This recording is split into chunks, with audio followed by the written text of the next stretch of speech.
Muchísimas gracias por invitarme aquí a esta mesa redonda en el tercer Foro Liberal 2017. La verdad es que para mí fue una sorpresa muy grata el recibir esta invitación tan cordial a partir de la lectura de mis artículos en este periódico digital que es El Imparcial, de manera que me siento muy dichosa de estar aquí y la verdad es que también he de decir que motiva el saber que alguien lee lo que escribes, ¿no? De manera que muchísimas gracias por invitarme. La verdad es que el tema para el que me invitaba no es nada fácil de abordar, pero en todo caso he tratado de reflexionar sobre él desde la perspectiva a la que yo me dedico. Soy profesora titular de Filosofía del Derecho en la Universidad Rey Juan Carlos de Madrid y recientemente, en el mes de julio, me asignaron desde la Comisión Europea la cátedra Jean Monnet, especializada en prohibición de la discriminación racial en la Unión Europea. De manera que, desde esta perspectiva filosófica, que es a la que yo me dedico, pues pensé que podía ser interesante abordar el tema de la valoración del 1 de octubre en Cataluña y de lo que conlleva todo el problema del separatismo catalán. Luego trataré de abordar la diferencia entre lo que es el nacionalismo y el separatismo, para mí cosas distintas. Y en todo caso, como digo, lo voy a intentar hacer desde mi perspectiva, pues es donde me siento más cómoda y quizás pueda dar alguna idea interesante al auditorio que no se haya escuchado todavía en los medios de comunicación, que nos bombardean a diario, ¿verdad?, con información sobre este tema y resulta hasta difícil seguir el ritmo de las noticias por lo vertiginosas que son, ¿no?, en su día a día, ¿no? Y de alguna manera pues me parece a mí que hay un exceso de información que nos abruma, hay una inflación de información y conviene, por tanto, para los que estamos aquí, yo creo, presentar claridad sobre todo esto que están debatiendo fundamentalmente los medios de comunicación y, por supuesto, también los políticos que nos gobiernan. No sé si he de adentrarme yo ya en mi intervención o van a presentarse los demás. Bueno, pues yo en realidad dispongo de 30 minutos, ¿no? 20 minutos, muy bien. Bueno, pues para ajustarme al tiempo. Yo en realidad lo que he hecho en esta intervención que he preparado es preguntarme de dónde venimos. De hecho, me ha parecido interesante abordar el tema desde dos preguntas, desde dos cuestiones que son muy básicas, que son el de dónde venimos y hacia dónde vamos, ¿no? Dónde estamos instalados y hacia dónde nos dirigimos si miramos los acontecimientos a día de hoy en España y en el contexto internacional más próximo. En relación con la pregunta de dónde venimos, lo primero que me gustaría dejar claro es que el debate sobre este denominado encaje de Cataluña o independencia parece haberse tornado en cierto modo en algo perenne, en algo imparable. Yo diría que estamos verdaderamente en una encrucijada histórica. Si rastreamos los textos de los independentistas radicales, ellos se retrotraen al Memorial de Agravios que se presentó al rey Carlos III en 1760. También alegan el segundo Memorial de Agravios de los catalanes, que se sometió a consideración de Alfonso XII en 1885. Se remontan también al proyecto de Estatuto de Autonomía del 19, que no llegó ni siquiera a ser apoyado en las Cortes, votado en las Cortes. También citan el de 1932, que este sí que fue aprobado por la República con recortes, como también lo fue el de 1979. En todo caso, más interesante me pareció a mí que ir analizando todos estos documentos que alegan, como digo, los independentistas catalanes.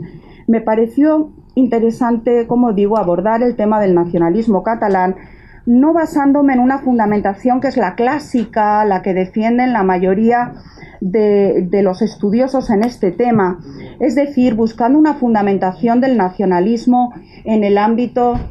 Hola Javier, buenas tardes.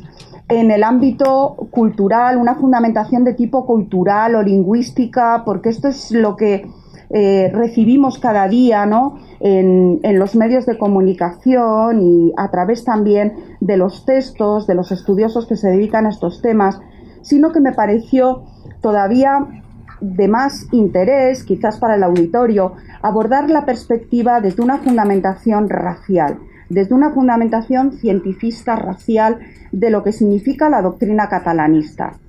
Tuve la suerte de ir a bibliotecas, buscar literatura en el tema, porque como además había ganado esta cátedra sobre discriminación racial, me pareció interesante abordar el tema de si realmente se había defendido el concepto de raza catalana, si podíamos pensar que había detrás de todo lo que estamos viendo en el siglo XXI en Cataluña una doctrina racialista perfectamente trabada.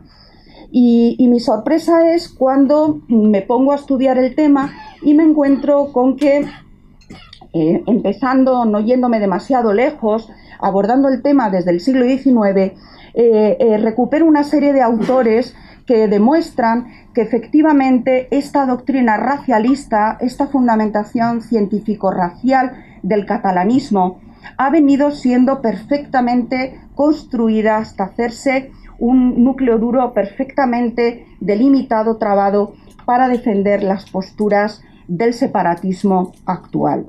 Uno de los autores primeros que examiné fue Valentín Almiral, y concretamente este es uno de los primeros que desarrolla en el siglo XIX la teoría de la bipolaridad, lo llama así, racial española, asegurando que el movimiento catalanista no tenía que impulsar una política de confrontación racial, sino recuperar su personalidad política. Pero ya apunta esa bicefalia entre catalanes por un lado, castellanos por otro.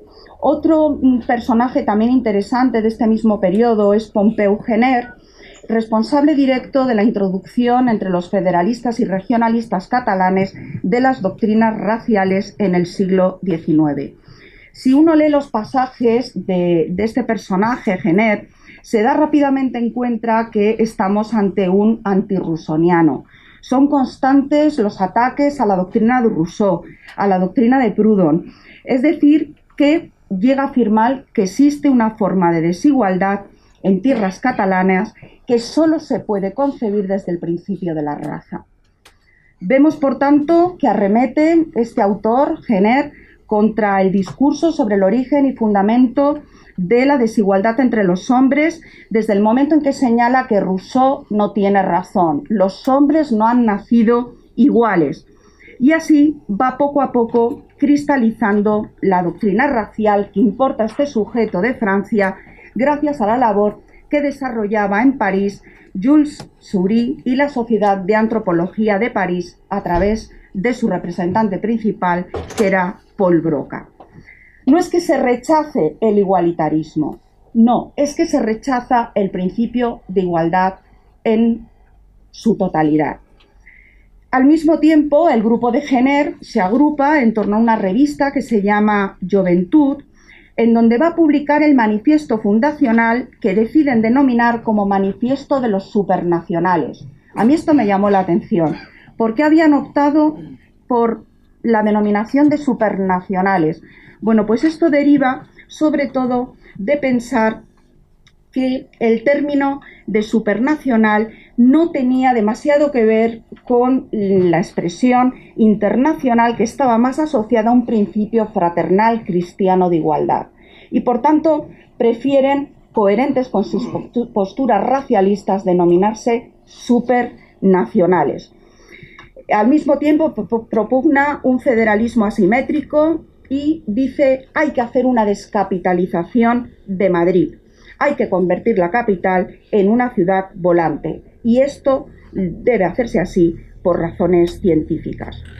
A mí me sorprende pues uno de los textos que yo creo que pone casi la carne de gallina a todos cuando se lee, puesto que Gener, en uno de sus pasajes de la revista Juventud, señala: la atmósfera de Madrid es pobre en helio y argón, y en sus aguas faltan tanto criptón como neón como xenón, de forma que en Madrid la inteligencia tiene que funcionar mal por la fuerza, por la deficiente nutrición del cerebro. Es decir, se está produciendo una raza inferior. A partir del cierre de Juventud, que nos podemos imaginar por qué se cierra la revista, en 1906, podemos decir que la estrella de Jenner se margina, pero el mal ya ha inoculado eficazmente en Cataluña. El catalanismo ya podría reclamarse moderno gracias a su doctrina racialista, a la función que habían conseguido de idealizar el concepto de raza. Aunque es verdad que una golondrina no hace verano, no se puede menospreciar el tamaño de estas dos aves a que me he referido, Almirar y Jenner, al extender la doctrina de las dos razas hasta países de ultramar como México. No hay que mirar más que a las célebres Cuadernos del Exilio de 1943 a 1947, una revista mensual que se publica en el terreno de Coyoacán, en Ciudad de México, y dirigida por un grupo formado por Joan Sales, Raimon Galí, Lluís Ferran y Ametllà, entre otros.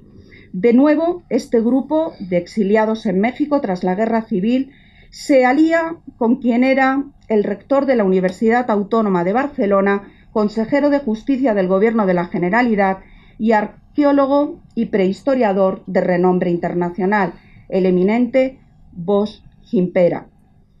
Concretamente, este nuevo personaje lo que trata de hacer es buscar una base étnica clara para Cataluña. Dice que hay que encontrarla en algo, en un fundamento que sea verdaderamente inmutable, un fundamento indestructible.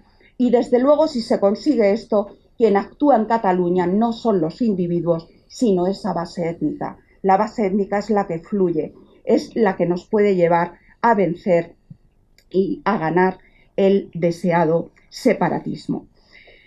Otro personaje me parece un poco más tenebroso dentro de este entramado es el conocido como Doctor Robert, Doctor Bartomeu Robert.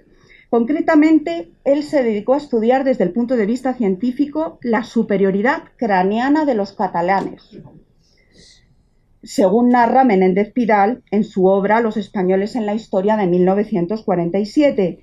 Y concretamente este personaje, desde planteamientos cientifistas y también organicistas, llega a decir que la nación orgánica, Cataluña, es, como hubiera dicho Savigny, ¿verdad?, en la Escuela Histórica del Derecho, un territorio que tiene alma, que tiene o narra un espíritu popular, se desarrolla a través de un espíritu popular. Es lo que llamaban los alemanes en la Escuela Histórica del Derecho el Volksgeist, el Volksseele, el alma del pueblo, el espíritu del pueblo, este elemento irracional al que se deben los pueblos, ¿no? Y que de alguna manera pues se explica a través de las costumbres, de la cultura, del folclore, de la lengua.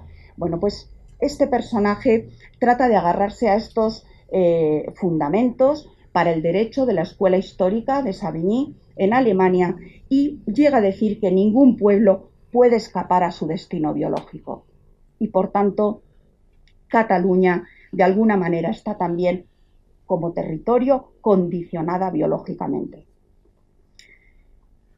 En este mismo contexto estamos pues finales del XIX, principios del siglo XX.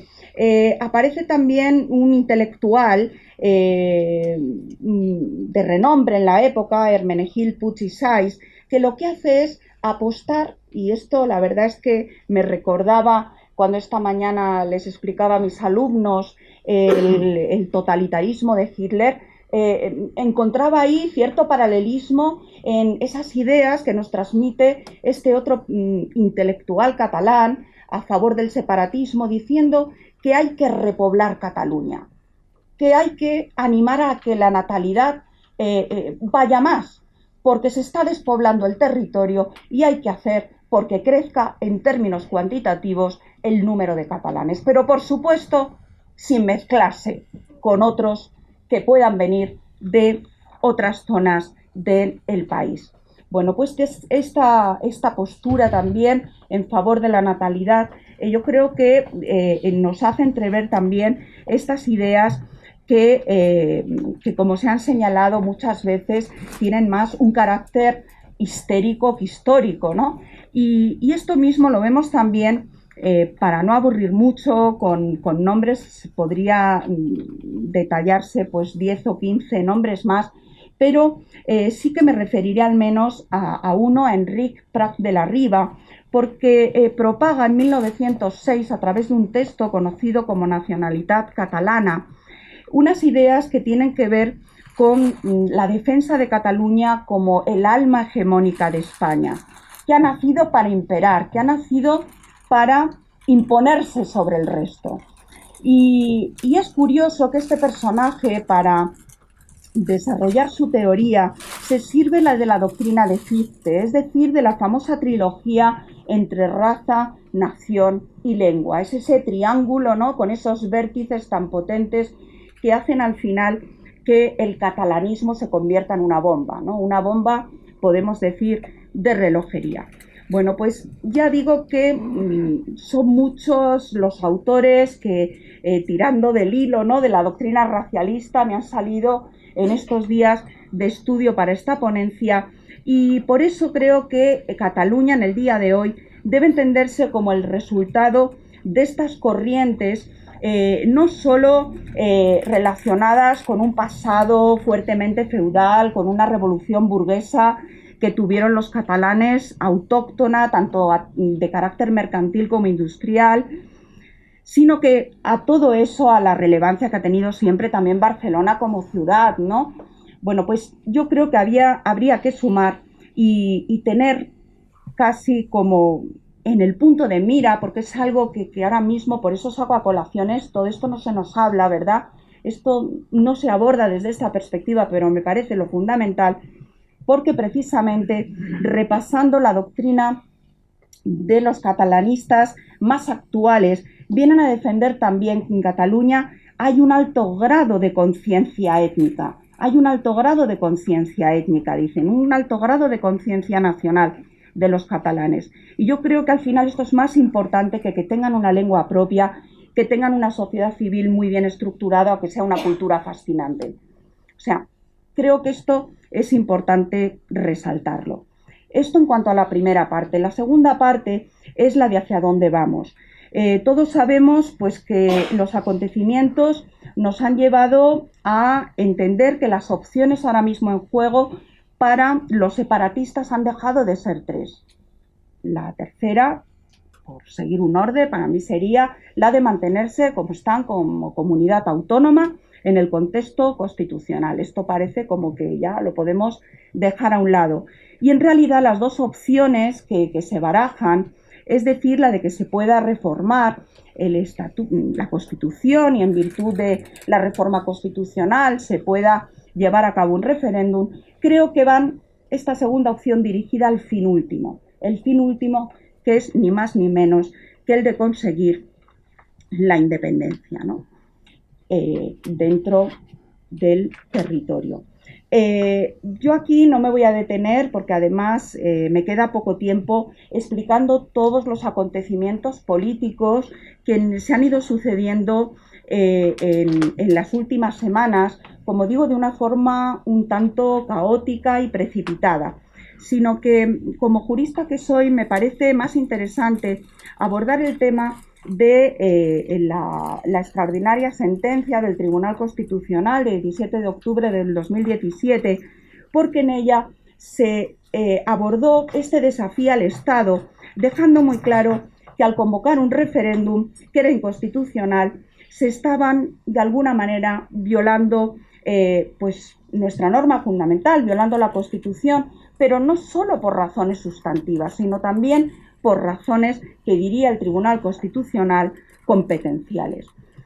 Naturalmente, el Tribunal Constitucional podría haber en una página haber dictaminado, pues no hace falta abordar los artículos de la ley para decidir por qué es inconstitucional. Es una inconstitucionalidad que dice el Tribunal Constitucional in toto y no hace falta ir artículo por artículo explicando qué precepto de nuestra Constitución se está violando desde esta ley de transitoriedad jurídica. y ley de referéndum. Sin embargo, el Tribunal Constitucional, y eso me parece muy loable, lo hizo. Se metió a fondo con todos los artículos de la ley, examinando por qué se estaba declarando una inconstitucionalidad, por razones sustanciales, porque se violaba el artículo 1, se violaba el artículo 2, se violaba el artículo 168 dedicado a la reforma de la Constitución, es decir, se violaba el artículo 9.3 de la Constitución, se violaban numerosos artículos de la Constitución, pero además se estaba violando el principio fundamental de que la competencia en materia de reforma de la Constitución y de cara a llevar a cabo un plebiscito, un referéndum, la tiene solo el Estado. Es también interesante cómo el Tribunal Constitucional, cuando declara la inconstitucionalidad, lo hace de una forma muy fina, incluso irónica, señalando que resulta un tanto surrealista, podríamos decir, que traten de ampararse los independentistas en ese supuesto derecho de autodeterminación de los pueblos que ampara la Carta de Naciones Unidas. Bueno, tenemos que tener muy claro, y además lo dice así taxativamente el Tribunal Constitucional, que cuando se viola un derecho nacional, se está violando automáticamente el derecho internacional que preserva la legalidad de los ordenamientos jurídicos nacionales.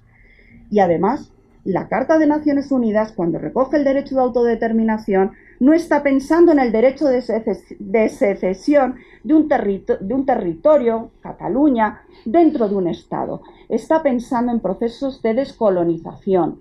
Está pensando en situaciones dentro de un Estado en donde se violan de manera flagrante y persistente derechos por motivos, qué sé yo, de raza, de igualdad. Es decir, se están violando valores. Esto, como decía irónicamente en un artículo que leía de Fernando Savater hace unos días, esto no es Kosovo, esto no es el ejército de Milosevic tratando de exterminar a los kosovares. No estamos en este supuesto. Y el derecho de autodeterminación, ni los estados más federales con un régimen de descentralización más poderoso, amparan ese derecho.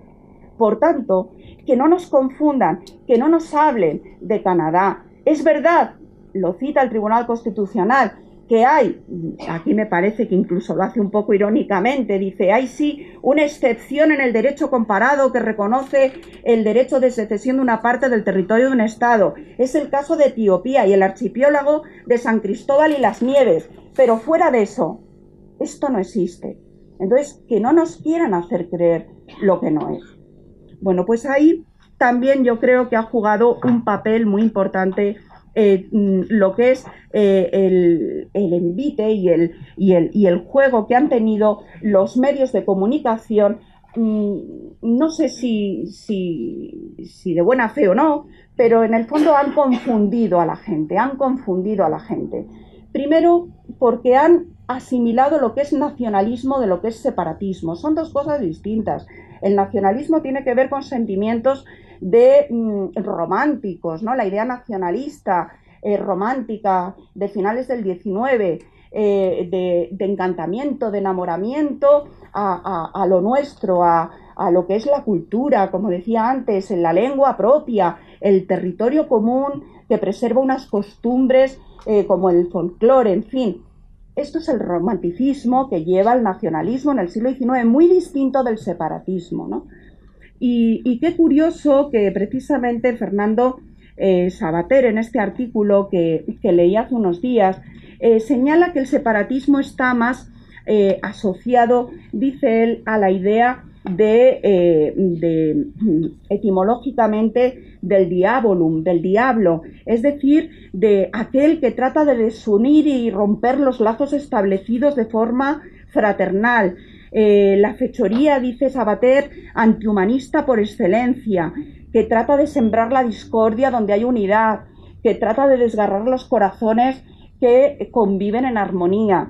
Bueno, pues en el fondo yo creo que esto es lo que hemos tenido en el caso del problema de la independencia catalana, esta confusión entre lo que es nacionalismo que es muy respetable. Yo creo que con los nacionalistas se puede convivir en un marco social en España, pero otra cosa es tener que convivir con separatistas, que lo que engendran es el odio, que lo que engendran es la lucha, que lo que engendran es precisamente ese desgarro del que habla Sabater en los corazones de los que son esa marcha, decíamos estos días, silenciosa, ¿verdad?, que les cuesta salir a la calle porque en el fondo meten más bulla, hacen más ruido los que son más agresivos, ¿no?, en la forma de imponer sus ideas frente al resto, ¿no?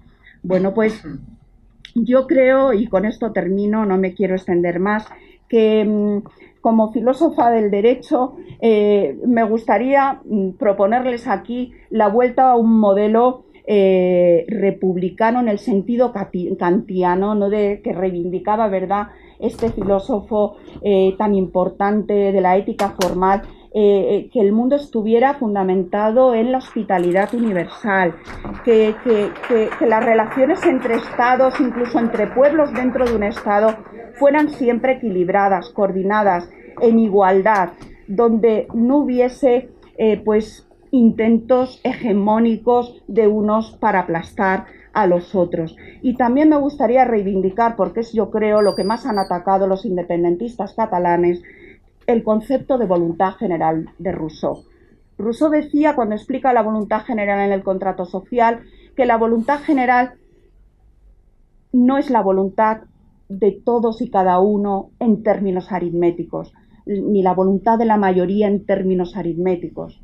La voluntad general nos reconduce a la idea de que en el hombre hay dos dimensiones. Una dimensión más egoísta, que mira por los intereses parciales, por los intereses individuales, y una parte que es la parte bondadosa, dice Rousseau, del hombre que mira solo por los intereses de la comunidad, que elimina esos intereses perniciosos, individuales, posesivos, egoístas. Bueno, pues intentemos reconstruir España entre todos, apostando por este concepto de voluntad general en esa dimensión positiva que defendió Rousseau para así llegar a la verdad. Y como dijo Cicerón, nada es más dulce que la luz de lo verdadero, es decir, nil es veritatis luce dulcius. Muchas gracias.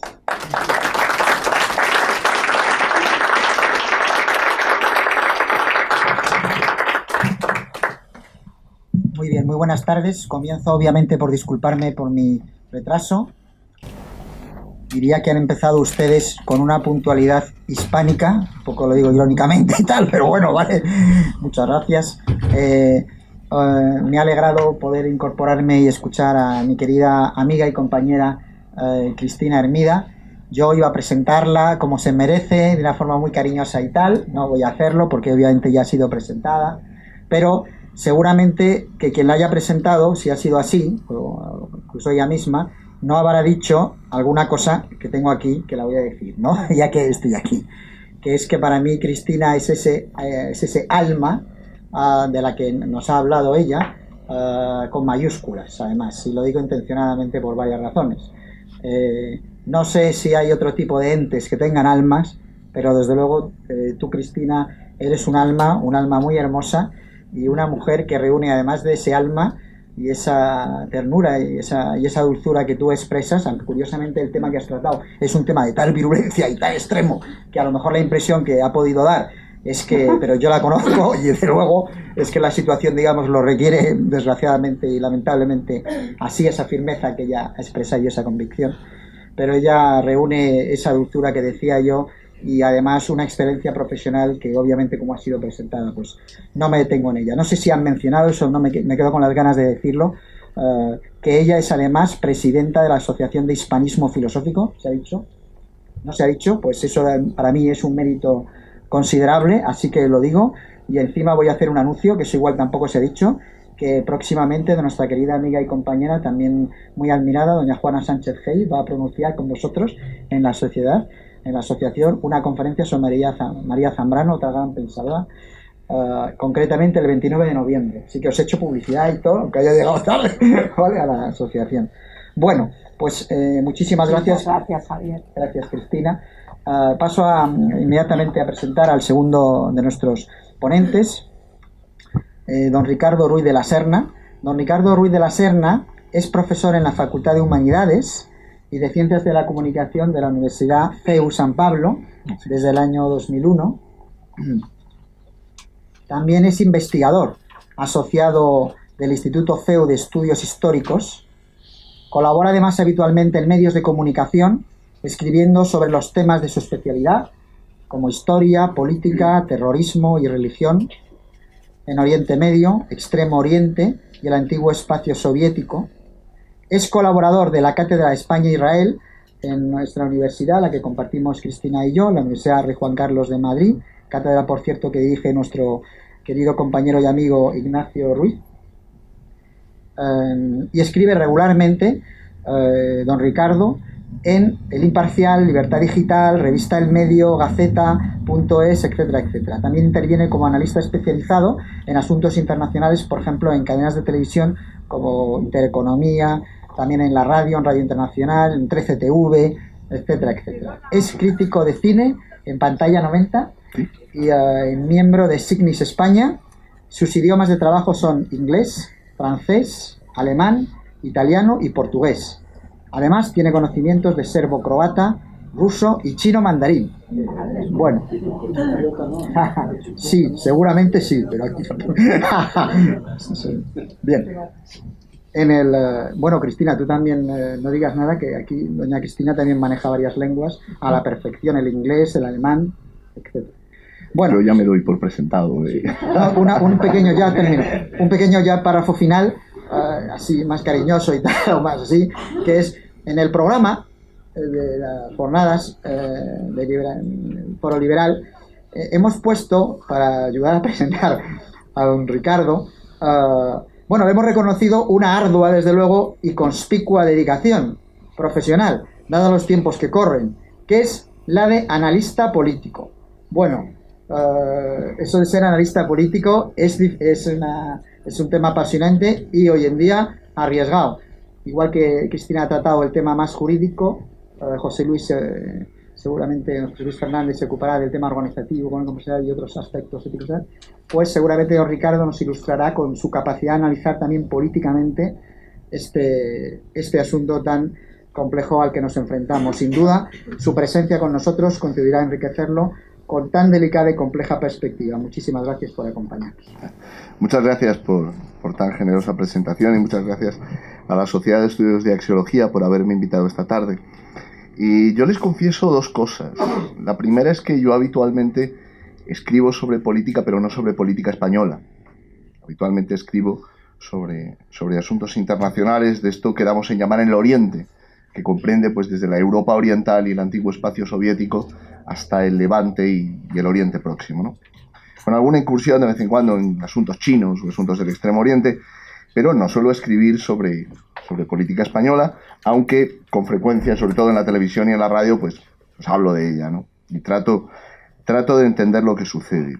Y la segunda observación que quería hacer es que para mí hablar de Cataluña es algo que a veces me resulta difícil. Y os cuento un secreto. Yo aprendí catalán por amor a Cataluña. Aprendí catalán por amor a la literatura, a la poesía, a la historia medieval de Cataluña, que es la historia de España, y todo el proceso que venimos viviendo desde hace mucho tiempo, sin perjuicio del interés, lógicamente, académico, digamos intelectual, por tratar de entenderlo. Y la primera obligación de alguien que se dedica al oficio del pensamiento es entender. Y para mí ha sido profundamente doloroso. Yo he dejado de reconocer a la Barcelona que yo conocí, que era una ciudad cosmopolita, europeísta, abierta, y me resulta muy doloroso hablar del tema que nos han propuesto hoy, que es nada menos que la jornada del 1 de octubre. De tal manera que les voy a pedir que en esto tengan la compasión que se tiene con alguien que sufre al hablar de esto, porque para mí es extremadamente doloroso. Es doloroso ver lo que han hecho, es doloroso ver lo que están haciendo, y es doloroso pensar en lo que pueden terminar consiguiendo, ¿no? Claro, Cuando a uno le convoca a una sociedad que se llama Sociedad de Estudios de Axiología, es inevitable hablar de valores, es inevitable hablar de filosofía, con lo cual yo no les voy a hablar aquí ni de la parte de Derecho, que es la que enseño en la universidad, ni de la parte de Comunicación, a la que también me dedico en la facultad. Estamos ahí varios profesores que somos profesores de las asignaturas jurídicas en una facultad de Comunicación, en mi caso en los grados internacionales, en inglés, sino que voy a tratar de reflexionar acerca de los valores y de lo que nos ha enseñado el 1 de octubre y los días inmediatamente anteriores e inmediatamente posteriores. Y creo que sí tenemos ya algo de perspectiva, no para comprender en toda su extensión lo que nos ha pasado en España, pero sí para atisbar y para esbozar algunas reflexiones, ¿no? Quizá la primera que habría que hacer tiene que ver con lo que escribía Borges en la Milonga de Jacinto Chiclana. En la Milonga Borges decía: siempre el coraje es mejor, la esperanza nunca es vana. Y quizá lo primero que nos ha enseñado el 1 de octubre es que en política y en general en la vida, el coraje trae cuenta y la valentía trae cuenta. Y atreverse a romper el muro de silencio que se había alzado durante mucho tiempo sobre los catalanes y sobre el resto de los españoles que defendían el orden constitucional, que defienden el orden constitucional, que defienden la unidad de España, y que además de esto se oponen a este proyecto totalitario que tiene la inspiración del nacionalismo y del separatismo de Cataluña. Yo creo que la distinción es pertinente, pero creo también que comparten una misma raíz perversa. Digo que la valentía de haberse atrevido a romper este muro es quizá la primera lección que deberíamos extraer. Y esta valentía, que los romanos llamaban la virtud, el coraje o la valentía cívica, era lo que tenía el ciudadano que estaba dispuesto a morir por la patria, que decían que era dulce y decoroso. La virtud era lo que tenía quien se atrevía a decirle la verdad al príncipe o al emperador. Virtud era lo que se le exigía nada menos que al censor, al que llevaba el censo de ciudadanos, y por lo tanto el que tenía en sus manos la garantía de la plenitud de derechos en la Roma republicana, ¿no? Decía que esta valentía, este coraje cívico, hay que reconocérselo en primer lugar no a los que hablaron ahora, sino a los que se negaron a callar durante mucho tiempo, a los que resistieron. Y aquí hay que remontarse a lo que decía, parafraseando al célebre cantautor catalán, "Jo vinc d'un silenci", porque venían de un silencio muy profundo y de mucho tiempo. Hay que recordar que el proyecto nacionalista y separatista en Cataluña no comenzó en el año 2015. Ni siquiera comenzó en el año 2003 con el primer tripartito y aquellas conversaciones infames en Perpiñán, ¿no?, en las que acordaron que ETA atentase en el resto de España, ¿no?, pero no en Cataluña. Decía que no comenzaron siquiera, y comenzaron mucho antes. Comenzó con un intento sistemático de acabar con el sujeto constituyente de la Constitución, que es la nación española. Y creo que hay que reconocer el mérito de aquellos que se negaron a callar, de aquellos que trataron de resistir, porque ellos han sido la prueba durante más de 30 años de que se podía pedir otro comportamiento, de que cabía una alternativa a la transacción, a la componenda, a la cesión, al apaciguamiento que durante tanto tiempo hemos visto con los nacionalistas y los separatistas en Cataluña. Creo que además hay que reconocerlo porque durante mucho tiempo no solamente se expusieron a la censura o al ostracismo, se expusieron a la violencia y en ocasiones al terrorismo. Creo que también hay que celebrar el coraje y la valentía de los que se han atrevido a hablar ahora, de los que han roto a hablar. Ha habido un debate en este tiempo en España sobre cómo llamar a esa inmensa mayoría de catalanes, y hay que advertir que no es lo mismo hablar de esto en Madrid que hablar de esto en Cataluña. ¿Cómo llamar a esta inmensa mayoría de catalanes que se han atrevido a hablar, que se han atrevido a romper ese muro de silencio, a la vista de cómo los acontecimientos se iban desbordando y a la vista de cómo los nacionalistas y los separatistas iban llevando cada vez con mayor vigor y cada vez más lejos y cada vez más adelante ese desafío al orden constitucional, a la ley y al Estado? Hay quien ha hablado de la España silenciosa, Yo mismo en algún artículo en El Imparcial he utilizado la expresión, pero quizás sea más apropiado, más preciso, hablar de la España y de la Cataluña silenciadas. Porque durante mucho tiempo es verdad que su voz no se oía, no porque no hablaran, sino porque no se permitía que su voz resonara. No tenían un espacio en los medios de comunicación, fundamentalmente en aquellos controlados por el nacionalismo. No se los valoraba adecuadamente en la representatividad que tenían de una parte importantísima de la sociedad catalana. No se los visibilizaba y daba la impresión de que en Cataluña el debate político lo controlaban los mismos de siempre, para que no hablaran los mismos de nunca, que eran quienes no se sentían nacionalistas, quienes no compartían ese proyecto y no comparten ese proyecto totalitario, y quienes ahora se han atrevido a romper a hablar. No porque antes no lo hicieran, sino porque ahora han conseguido que su voz se escuche. Y creo que también hay que reconocer el coraje de los que salieron a la calle y de los que se atrevieron a convocar a otros para que salieran. Y creo que las manifestaciones que vimos fundamentalmente en las ciudades de Cataluña, singularmente en Barcelona, pero también en el resto de España, deben ser una señal de esperanza para todos nosotros. Creo que es de justicia reconocer el esfuerzo que se ha hecho desde la sociedad civil, y destaco esto un instante, porque esta voz que se ha escuchado durante estas semanas y que sigue resonando en España, no es una voz inspirada por los políticos. Es una voz que rompe a sonar, me atrevería a decir, no diré que a pesar de los políticos, pero desde luego al margen de los políticos. Hay que recordar la convocatoria en Madrid hecha por la Fundación para la Defensa de la Nación Española, o el papel que ha tenido organizaciones como Sociedad Civil Catalana, Convivencia Cívica Catalana, recordemos Resistencia Catalana, que se ha atrevido a hacer frente al ruido nacionalista nada menos que con Manolo Escobar, y que viva España, unos jóvenes que con un equipo de megafonía mantenían viva la llama del constitucionalismo a base de inteligencia y humor. Digo que hay que hablar de ellos, porque ellos son la prueba de que es posible que los ciudadanos estemos dependiendo demasiado de los políticos y estemos fiándonos demasiado poco de nuestras propias capacidades. Y creo que esto también es un signo de esperanza.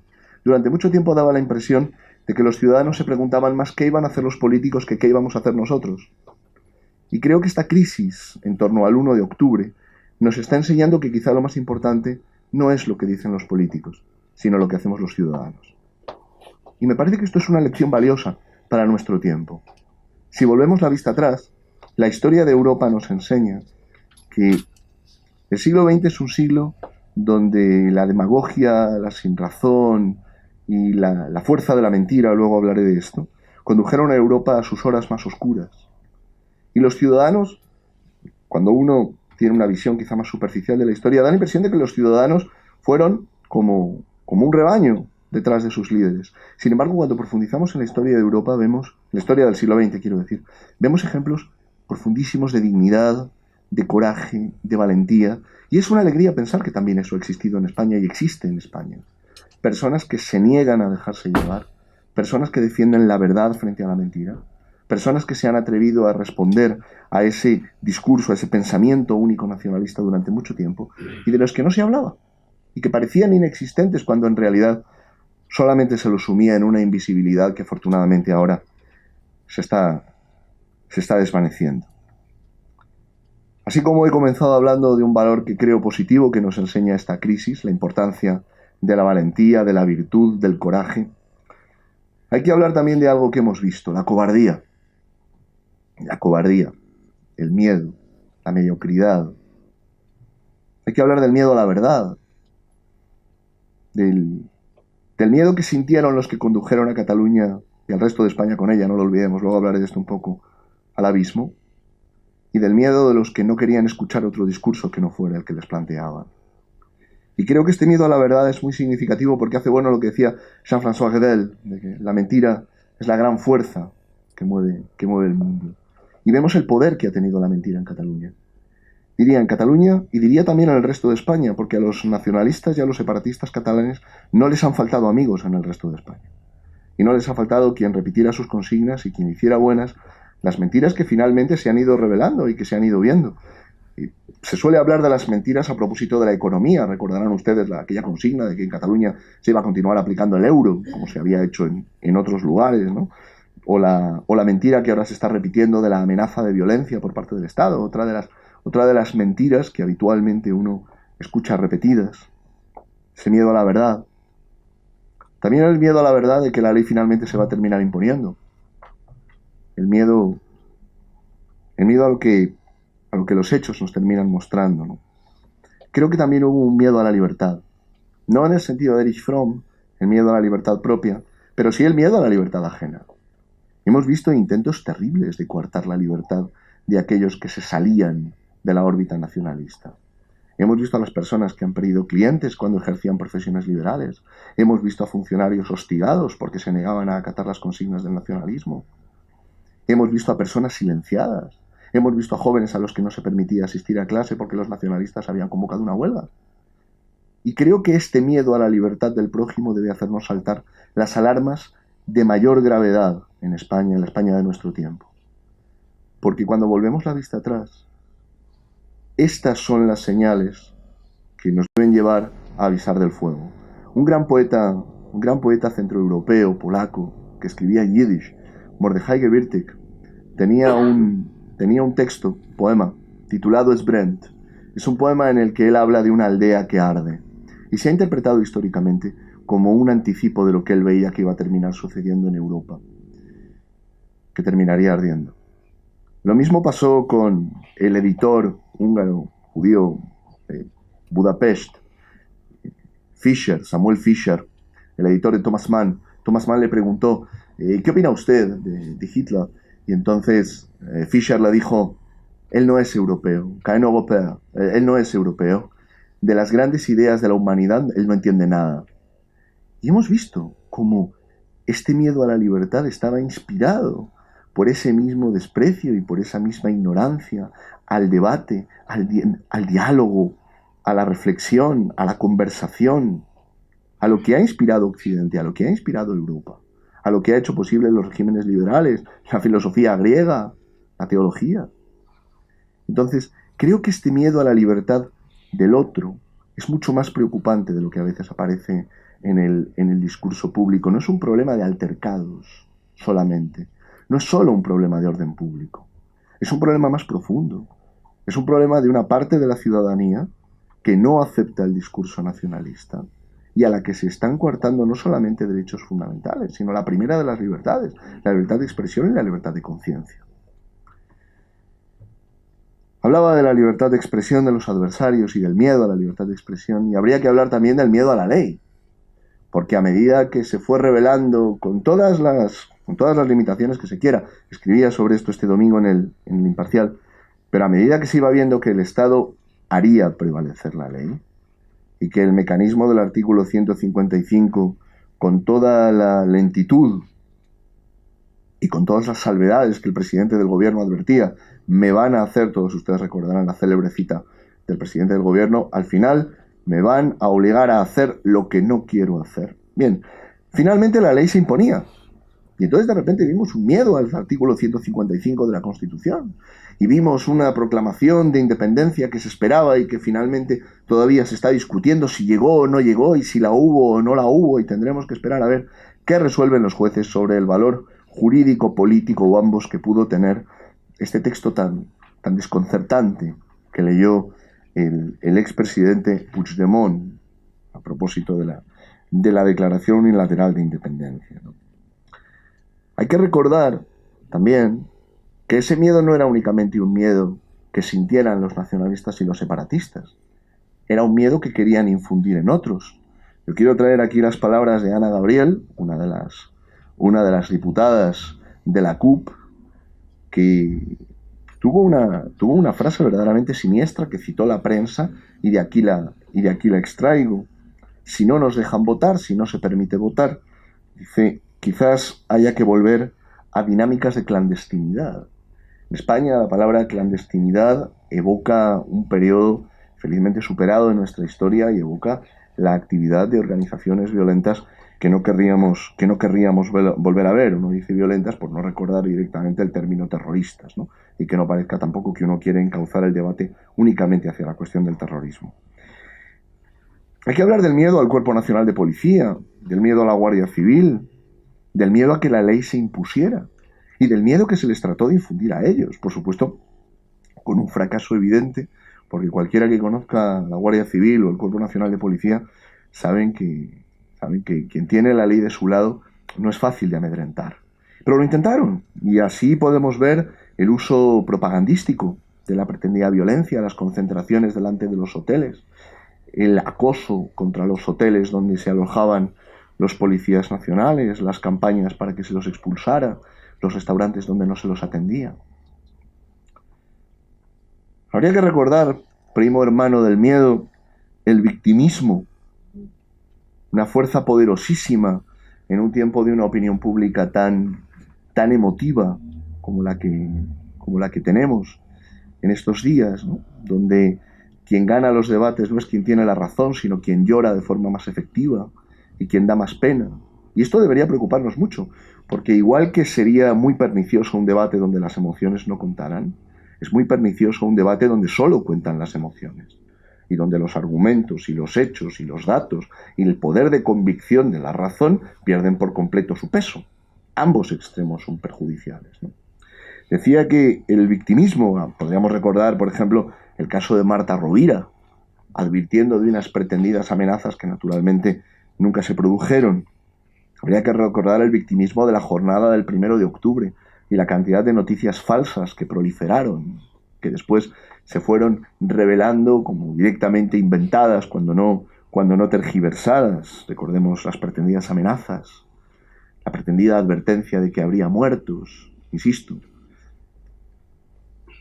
El poder de la mentira en estos días debe movernos a una gran preocupación, debe movernos a una reflexión sobre lo que está pasando en nuestras sociedades, en las cuales cualquier cosa que se dice, no solamente por las redes sociales, sino también por los medios de comunicación de masas, se toma y se repite sin someterla a la mínima crítica que cualquier ciudadano responsable tendría. Y subrayo lo de los ciudadanos porque quizás tendemos a centrarnos mucho en la crítica al periodismo y a los medios de comunicación, y a veces la crítica no debería centrarse en ellos, sino en los lectores, en los espectadores, en los oyentes, en quienes han renunciado a su sentido crítico, delegándolo en otros y convirtiéndose o pretendiendo convertirse así en irresponsables.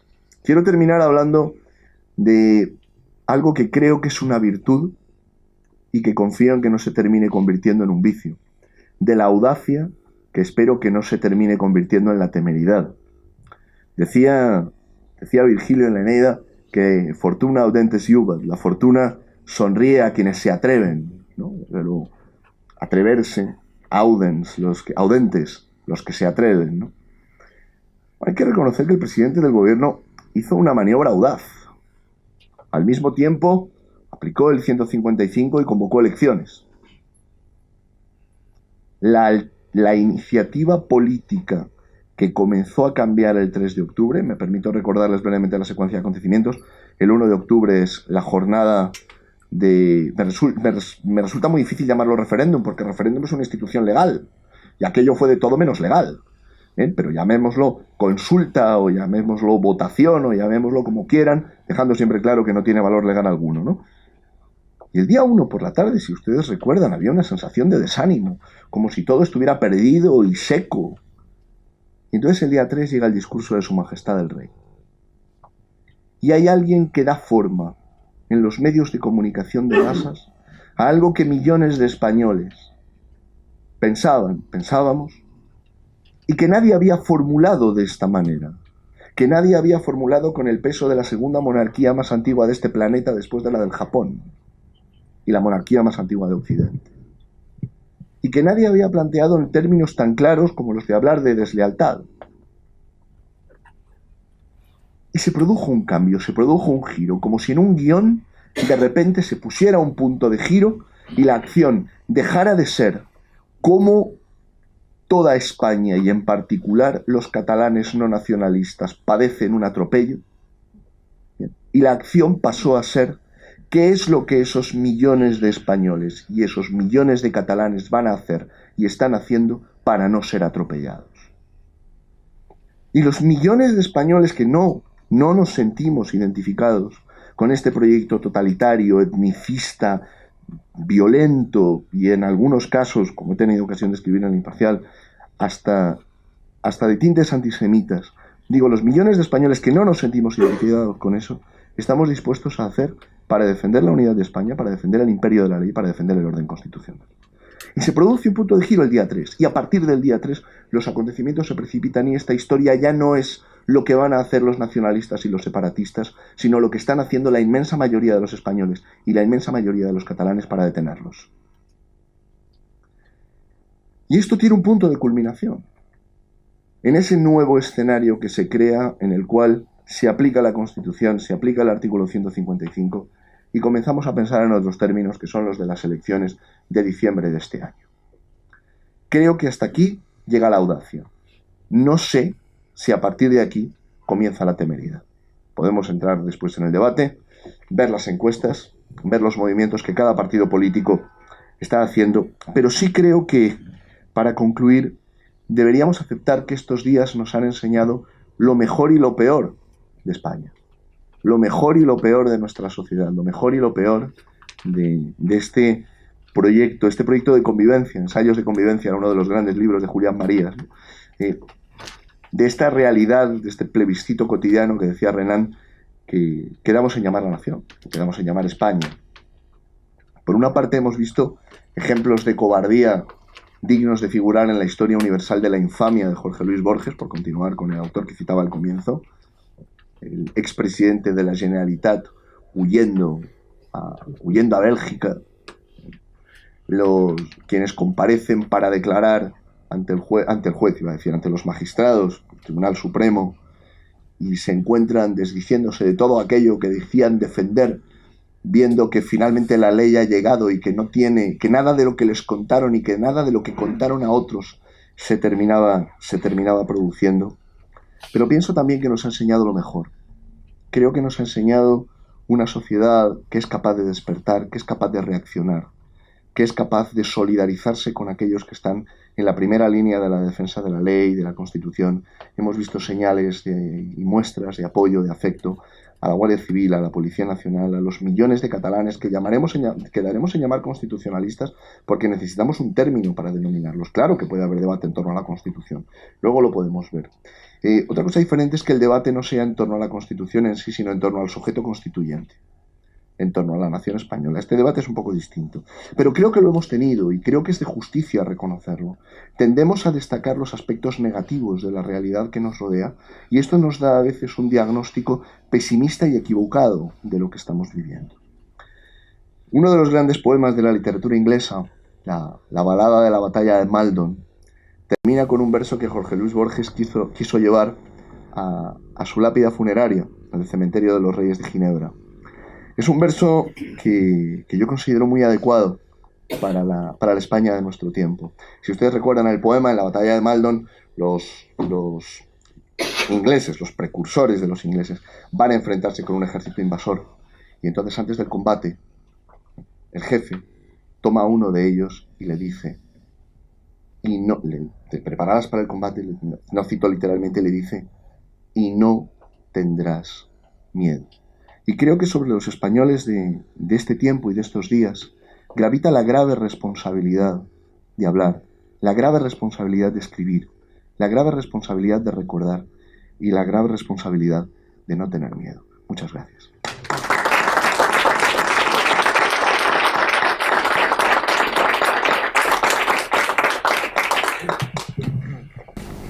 Muy bien, muchas gracias por su intervención. Vamos a pasar la palabra enseguida a don José Luis Fernández Fernández, el profesor José Luis Fernández Fernández, asturiano, donde comenzó la Reconquista, lo digo porque a él le gusta decirlo.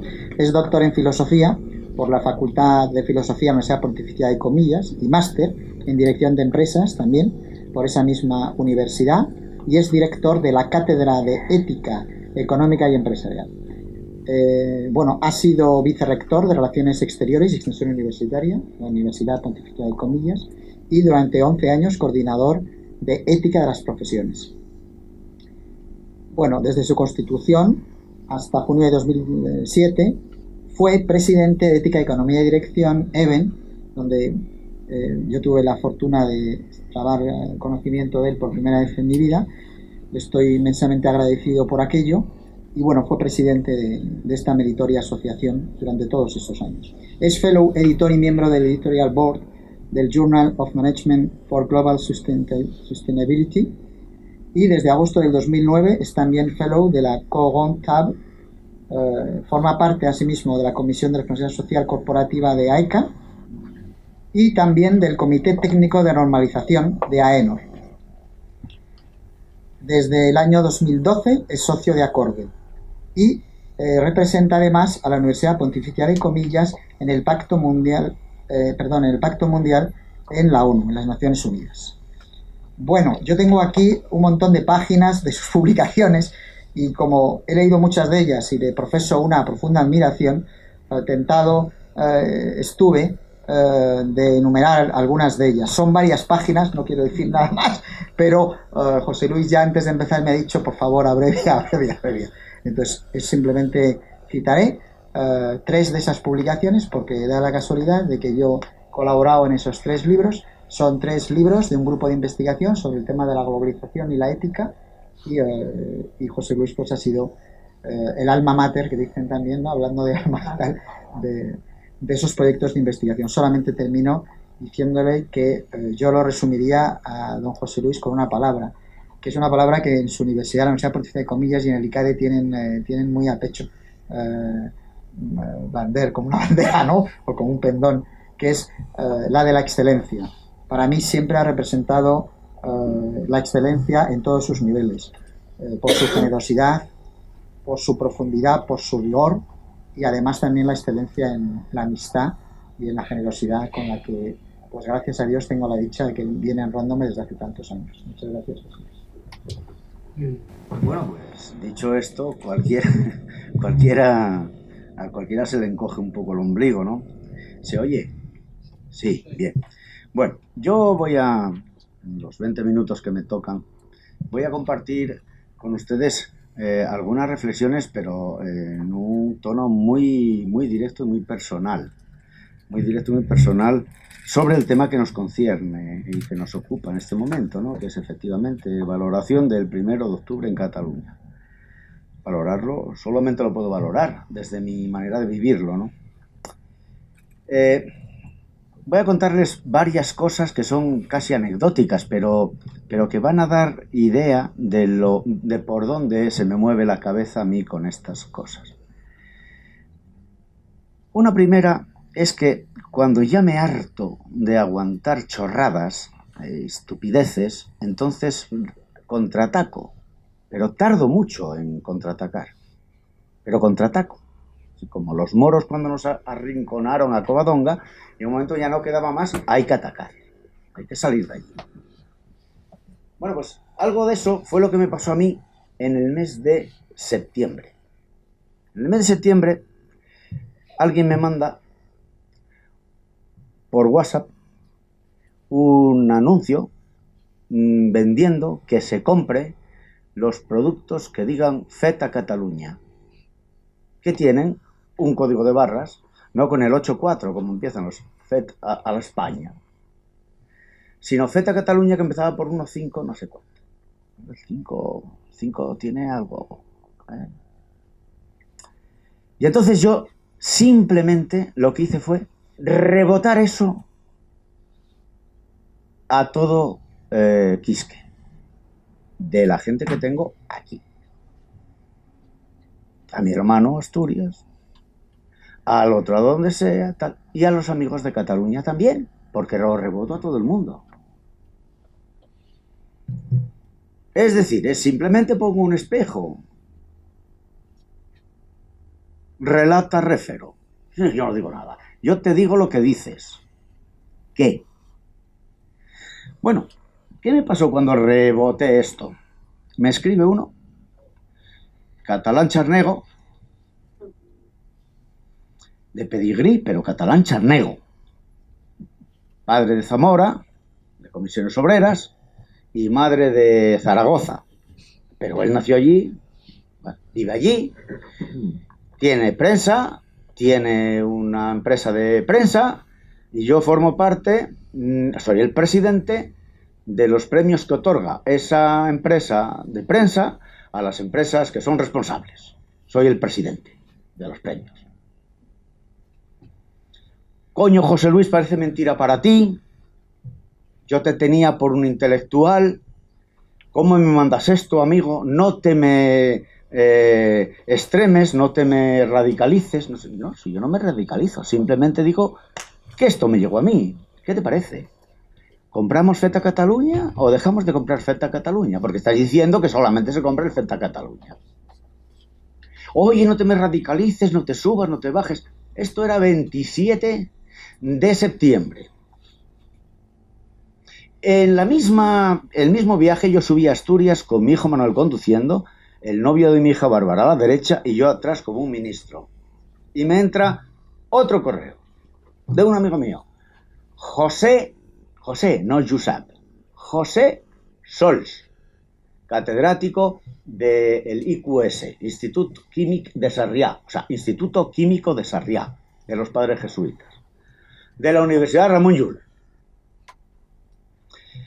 Por favor, mira a ver si te dignas firmar este manifiesto. Se llamaba Cristians per la Tolerancia, Cristianos por la Tolerancia, Christians for Tolerance. Venían los 3 idiomas. Comprendo que puedes tener mucho miedo y entonces, si no quieres darle el nombre, no te preocupes, pero por favor apóyanos porque esto es irrespirable. Cristianos por la Tolerancia decía Cataluña en España, España en Europa y Europa en el mundo. Y yo inmediatamente suscribí. Firmo. Respuesta. Muchas gracias, José Luis. Esto es un ambiente irrespirable. Estamos hablando del 29 ya, estamos hablando del 29, yo subiendo para Asturias a la fiesta del Rosario, a la fiesta de mi pueblo. A comer los callos por la noche y luego de verbena con la gente del pueblo. Esto fue justamente a la vuelta a Madrid. ¿Qué me encuentro? De repente me encuentro con que el presidente de aquella cosa a la que le mandé el Feta Catalunya y me dijo que me tenía por un intelectual, me cesa como presidente de los premios.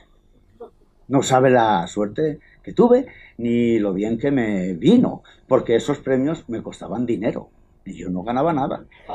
Yo ponía mi cara, y luego yo toreaba cuando me mandaban ir a los sitios, pero yo no ganaba un real. O sea que me hizo un favor.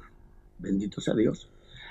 Pero entonces eso me dio a mí mucho que pensar. Dije, si yo estuviera en Cataluña, a que no tenía el valor que tiene José Sols para significarse tanto. Porque yo, solamente por decir Feta Catalunya, no, me quitaron de ser el presidente de los premios.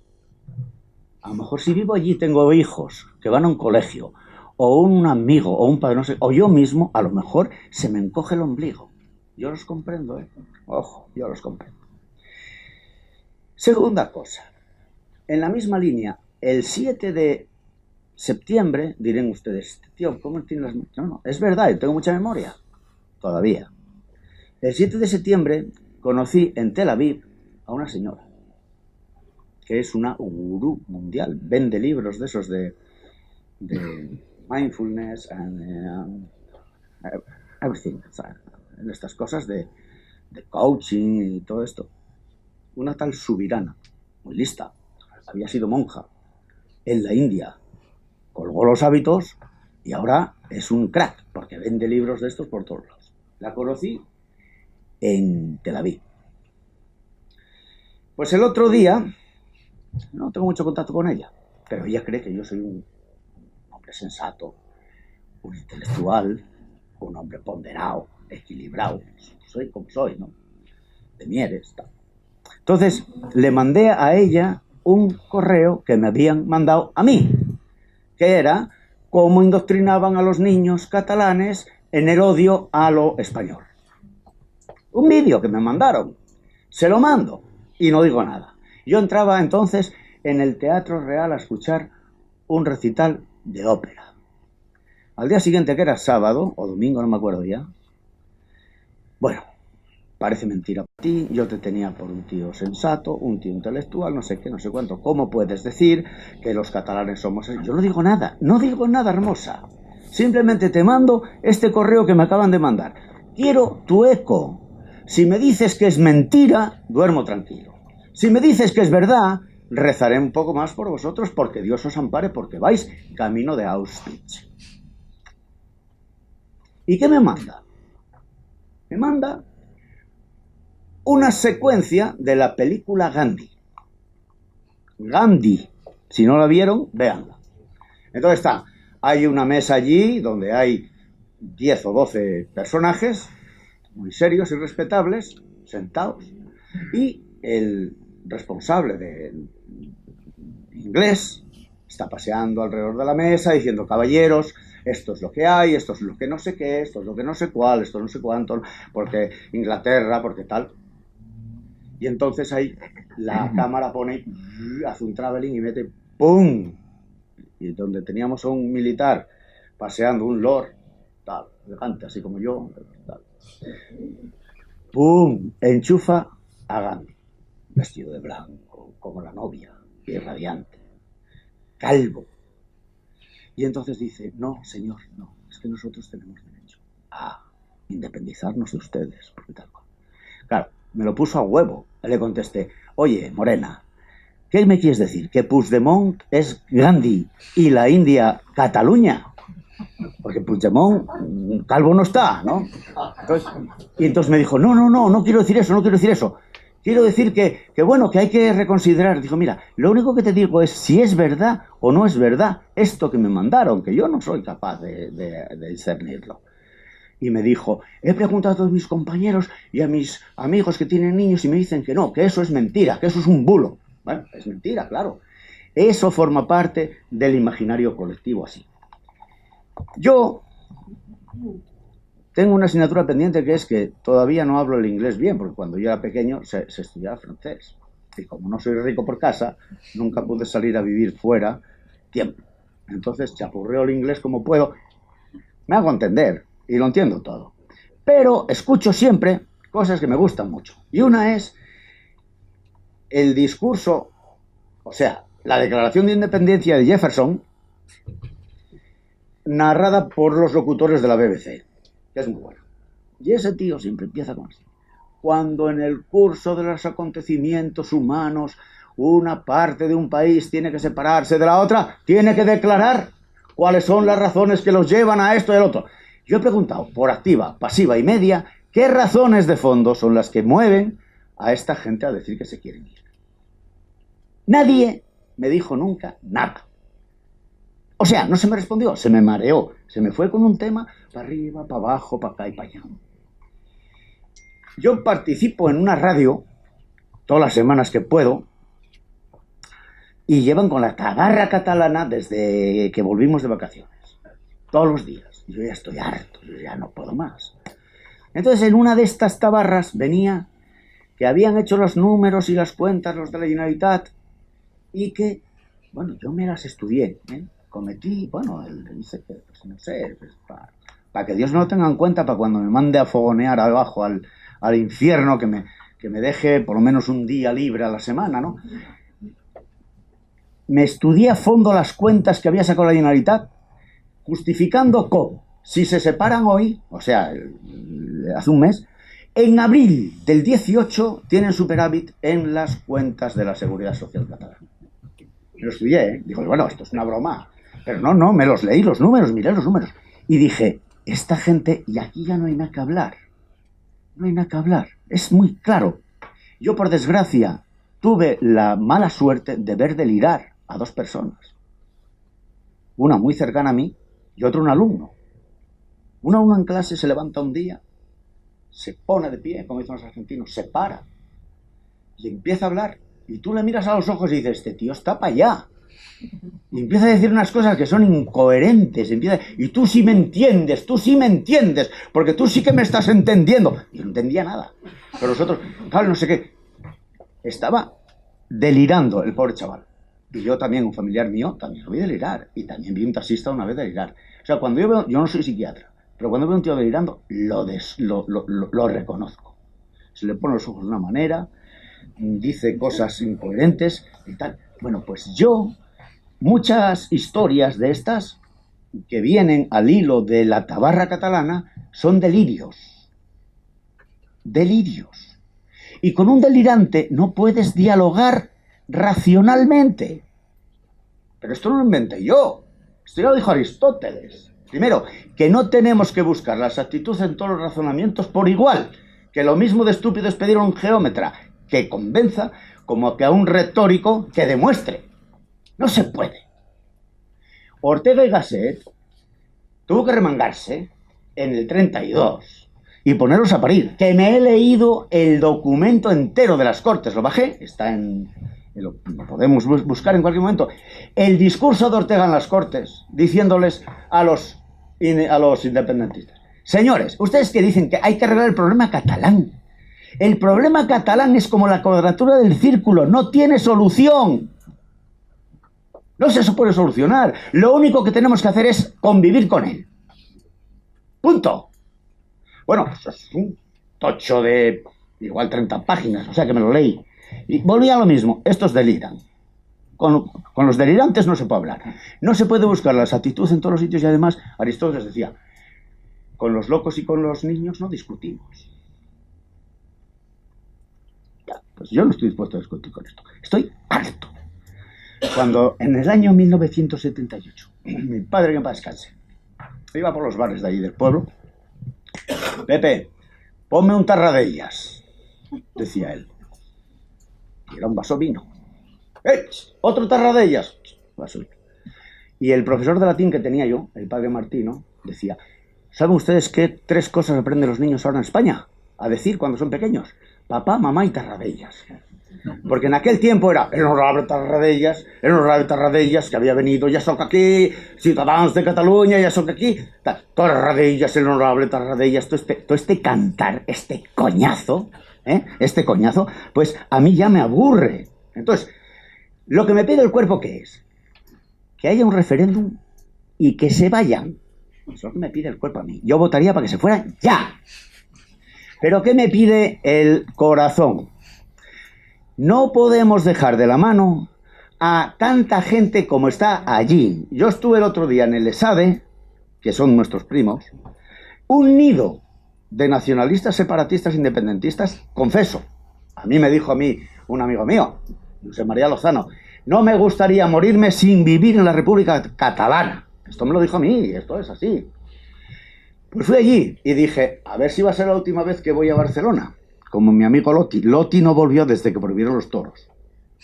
Yo siempre que voy a Barcelona llevo la corbata de los toros. Por si alguno me pregunta qué por qué la llevo. Volví muy contento y muy consolado, que diría el padre Ignacio, porque nunca vi más banderas españolas colgadas por todas las partes, desde el AVE hasta Pedralbes. No te digo que plagado, pero había más que de las esteladas. Y vi a la gente tranquila. A lo mejor es que es un repliegue táctico. Yo no lo sé qué va a pasar, no lo sé. Pero ahí hay algo que decir. ¿Y qué saco yo en claro? Saco en claro 2 cosas. El cuento de que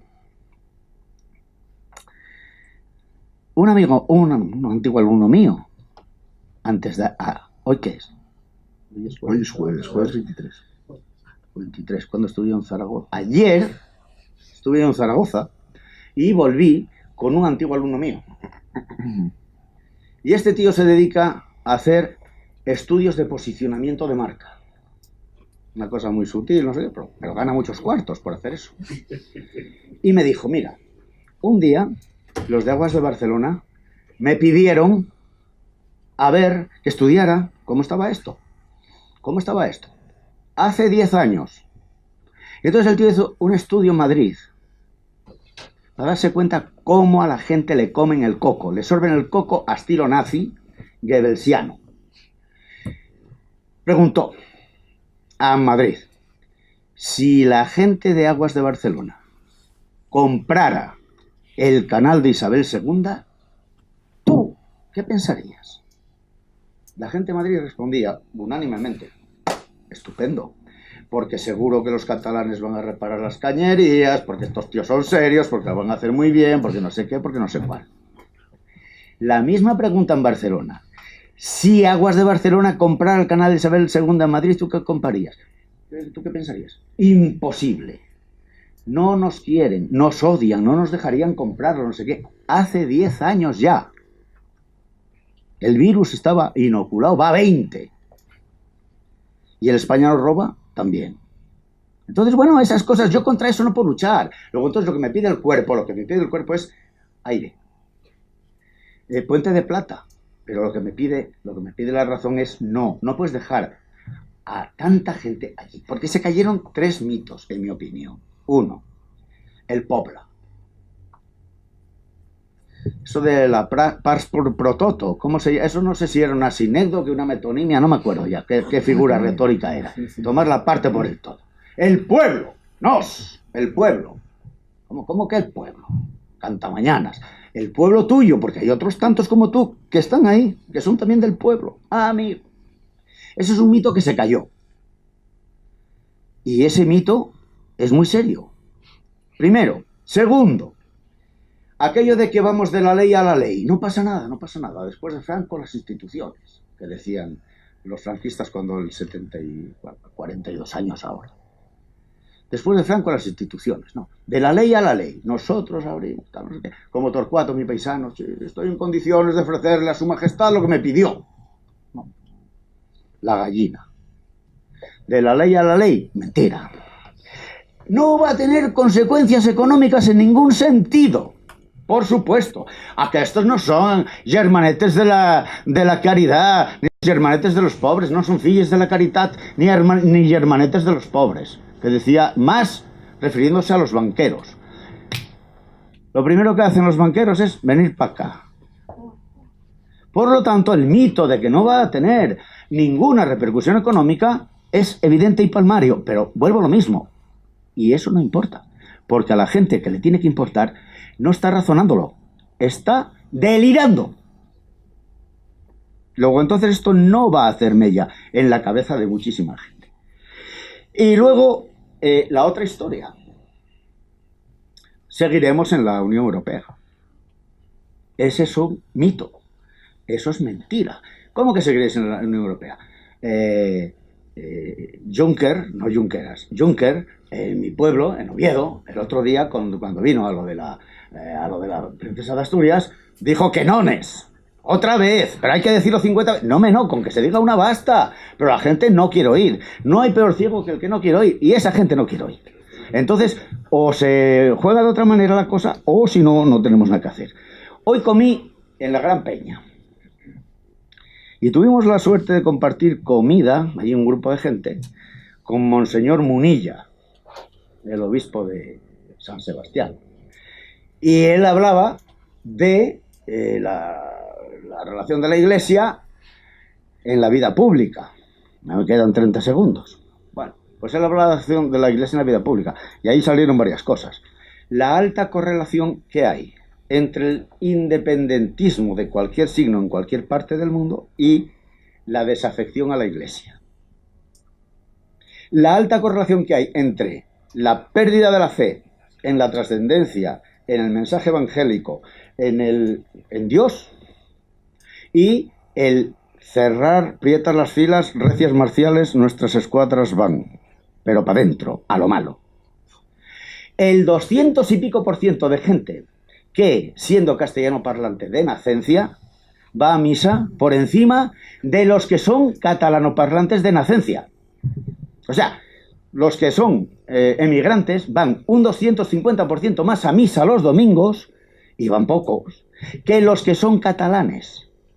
Y luego hay otra historia, esto de los emigrantes que van allí. Claro, ¿cuál es el problema que tiene Cataluña? Que se ha plagado de moros que no se integran y que a la vuelta de 20 años van a tener ahí lo que no está escrito. Y punto. Y esto es lo que tenía que decir. Muchísimas gracias.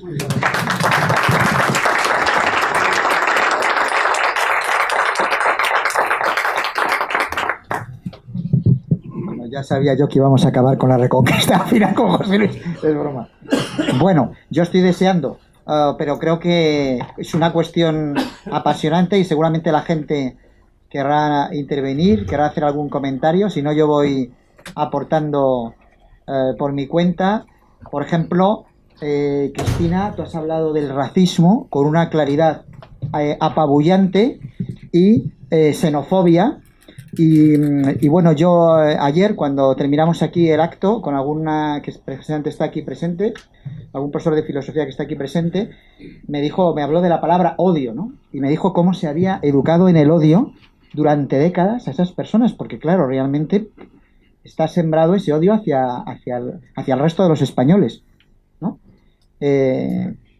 ¿Cómo se puede luchar en el campo educativo contra esa especie de siembra, ¿no?, que se ha hecho con todo esto que has contado, estos autores? O sea, porque el odio va calando, va. Y luego, pues, por ejemplo, respecto al tema de la valentía, ¿no?, y de la audacia, me ha parecido muy importante que esta llamada que seamos valientes. Ayer realmente ya hubo otro ponente, el profesor Pedro Svars, que habló de ser valeroso, y justo en este tema de hoy, pues seguramente lo que pasa es que la audacia no tiene que ser solo para un momento puntual, luego hay que mantener, o sea, y entonces cuando tienes que mantener la posición, eso a lo mejor cuando esa perseverancia, la audacia, cuando se vuelve perseverancia, se hace muy difícil. Pero quería preguntarle a don Ricardo, que es un experto en medios de comunicación, por el tema también de la manipulación en los medios, cómo podemos, y también con la manipulación en Internet, cómo podemos luchar contra la manipulación en Internet en este terreno.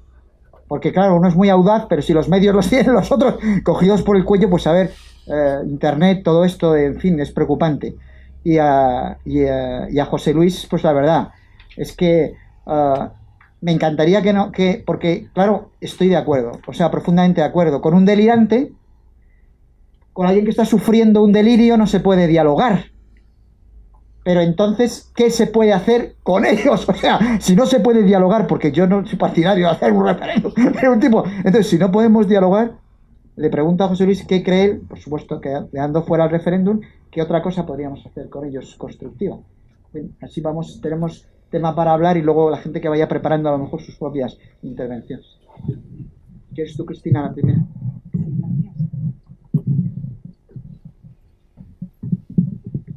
Pues muchas gracias, Javier. La verdad es que me resulta de enorme interés la pregunta que me has hecho relacionada con el adoctrinamiento político, ¿verdad?, en la escuela, en los niños, en la educación más básica y desde ahí hacia arriba, ¿no? Bueno, pues yo creo que cuando uno se pregunta cómo combatir ese adoctrinamiento, ¿no?, y cómo combatir pues ese intento de seducir a la sociedad a través de un discurso que pretende ser algo así como mágico, como tratando de encandilar colectivamente al pueblo. Es una especie, dice un catedrático de psiquiatría al que leí hace unos días, Tobeña. Él es catedrático de psiquiatría en la Universidad Autónoma de Barcelona, que se ha tratado de conquistar el enamoramiento colectivo, que el pueblo entrara en una fase de enamoramiento en donde uno casi se deja seducir por el contenido de los mensajes y de alguna manera se mete, ¿no?, en ese camino que le lleva casi de una forma teledirigida hacia un objetivo que no sabe muy bien cuál es, pero que está identificado por el separatismo con la victoria, ¿no? Y es muy interesante el análisis que hace este autor Tobeña cuando dice que el separatismo se ha servido para ese encandilamiento colectivo de dos cosas. Por una parte, la ciudad de Barcelona como ciudad victoriosa que gana prácticamente en todo. Desgraciadamente ya sabemos que la Agencia Europea de Medicamentos no ha terminado allí precisamente por los problemas que estamos comentando. Y otro, el Barça, el fútbol. Cómo se han utilizado esos dos instrumentos, ¿no?, para de alguna manera incitar a ese encandilamiento, ese enamoramiento colectivo del que habla este catedrático de psiquiatría y que dice que desde ahí se puede explicar cómo ha habido una manipulación de las conciencias en una dirección determinada, ¿no? Y cuando yo me he preguntado cómo se puede combatir este adoctrinamiento en la exclusión, en el odio al que no es como tú, ¿no? Al que no tiene esa base étnica, que es lo que yo he defendido aquí, es lo que refuerza el fundamento, ¿no?, de este movimiento separatista. Creo que la clave, fíjate, nos la da este filósofo con el que he terminado mi intervención, que es Kant.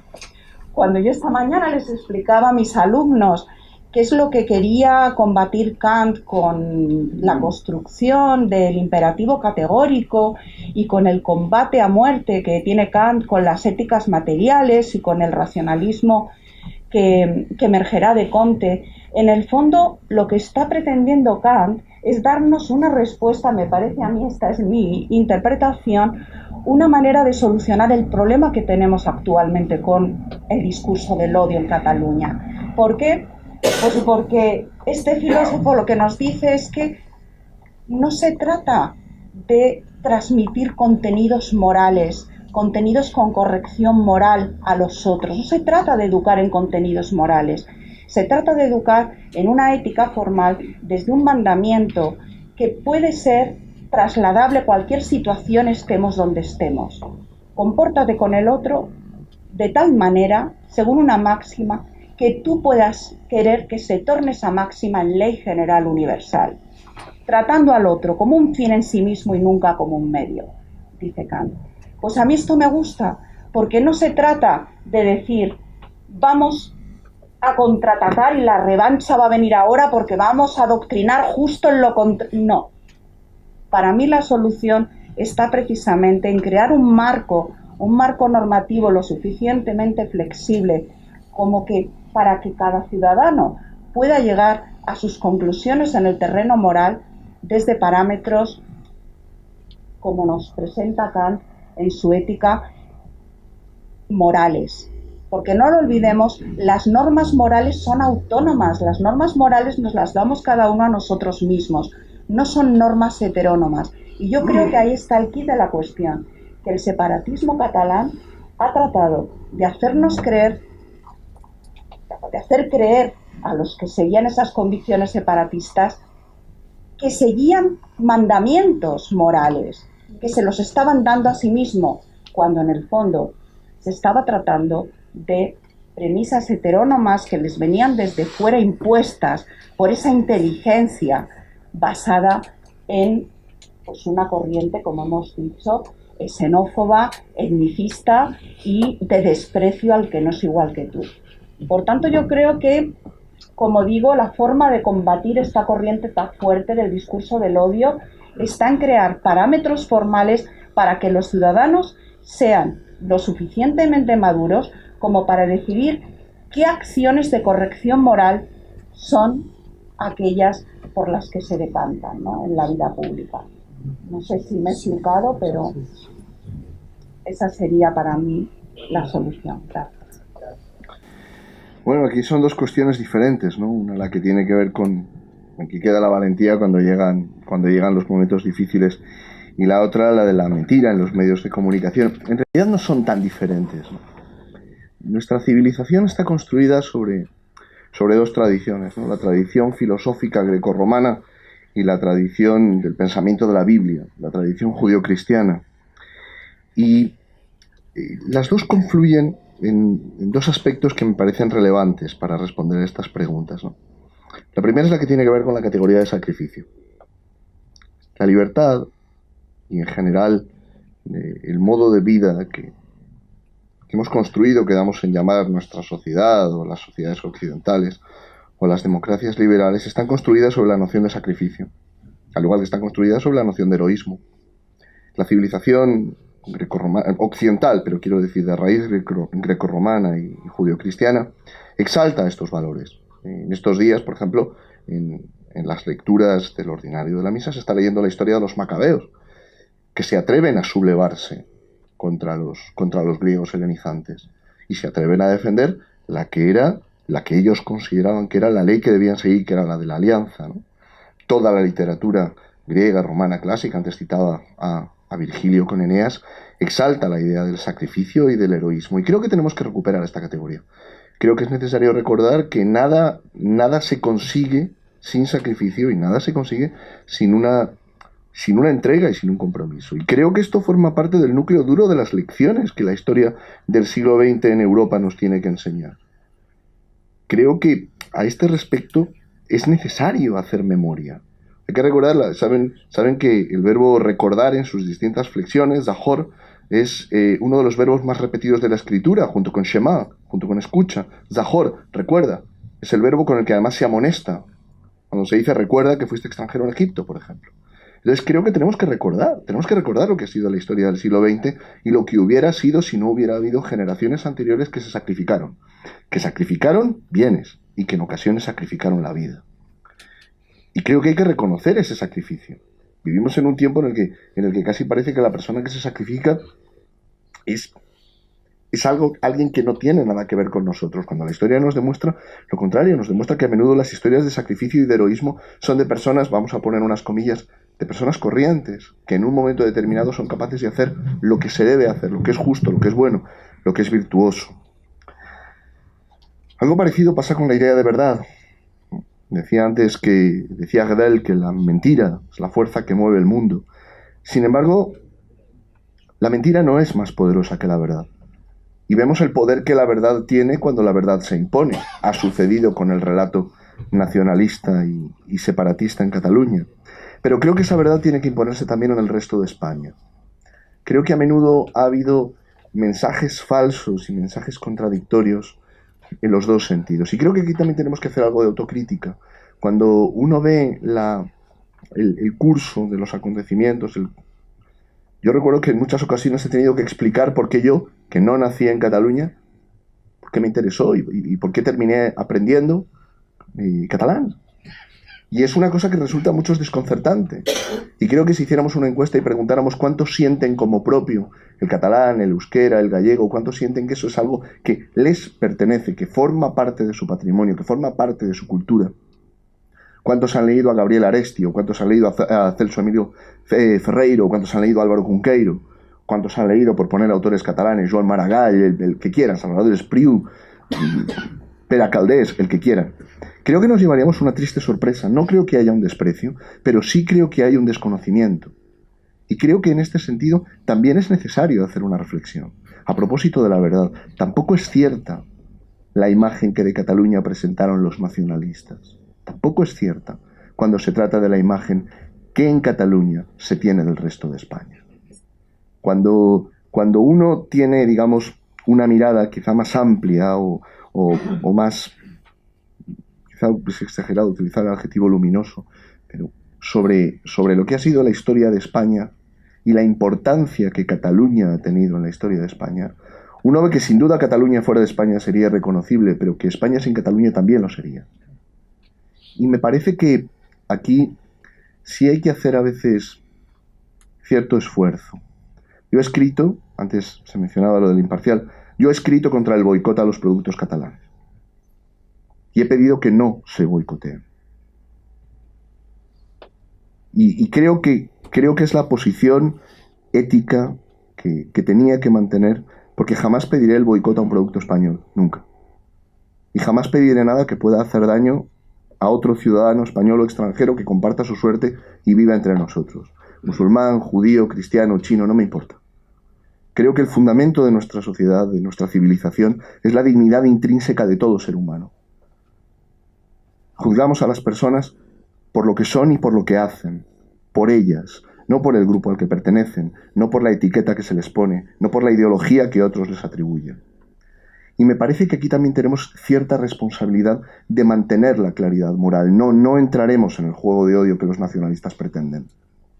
No entraremos en la espiral de sinrazón que los nacionalistas buscan. Y me parece que, por cerrar la respuesta, me parece que en estos dos planos, el de la valentía, el sacrificio por una parte y el de la mentira por otra, sí tenemos esta obligación de mantener la claridad moral. Hay que exigir que se recupere la imparcialidad de los medios de comunicación públicos. Hay que tener opiniones formadas con mayor diversidad que la de uno o dos medios de comunicación. Es una responsabilidad de un ciudadano que aspira a vivir en plenitud su ciudadanía, formarse una opinión pública. Una opinión privada más allá de las consignas. Pero creo, y termino, que también tenemos la responsabilidad de hablar, tenemos la responsabilidad de compartir, tenemos la responsabilidad de salir al ágora y contarlo, que es una de las lecciones centrales en estas jornadas de Cataluña que estamos viendo. Quienes se atrevieron a salir y a mostrar el rostro y a dar la cara. Durante mucho tiempo hemos tenido mucho anonimato, mucho seudónimo, mucho nick en las redes sociales. No, vamos a enseñar la cara, vamos a dar los nombres, vamos a atrevernos a decir que podemos, que debemos hacer que la razón prevalezca. Bueno, yo también, como no podía ser de otra manera, hay cosas que son bastante recurrentes y bastante obvias, ¿no? Lo que yo tenía aquí mientras, cuando Javier Barraca me pidió que pensara qué hacer, plantó la pregunta, esta es un libro que tiene Lenin, ¿qué hacer? ¿Qué hacer? Bueno, pues a mí se me ocurrió un decálogo sobre la marcha y algunas de ellas ya salieron, es evidente. La primera es no entrar en su juego. No entrar en su juego. En general, si yo esto que estoy diciendo es lo que es políticamente correcto decir y lo que está desde un punto de vista ético mejor pensado según yo lo veo.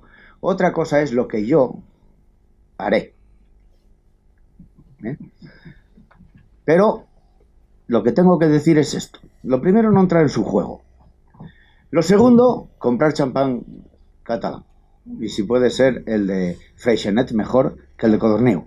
Porque el paisano de Freixenet, yo que estuve con él una vez, y dice él, nuestra empresa, que es catalana y por tanto española, tal. Bueno, Freixenet, mejor que Codorniu, pronto.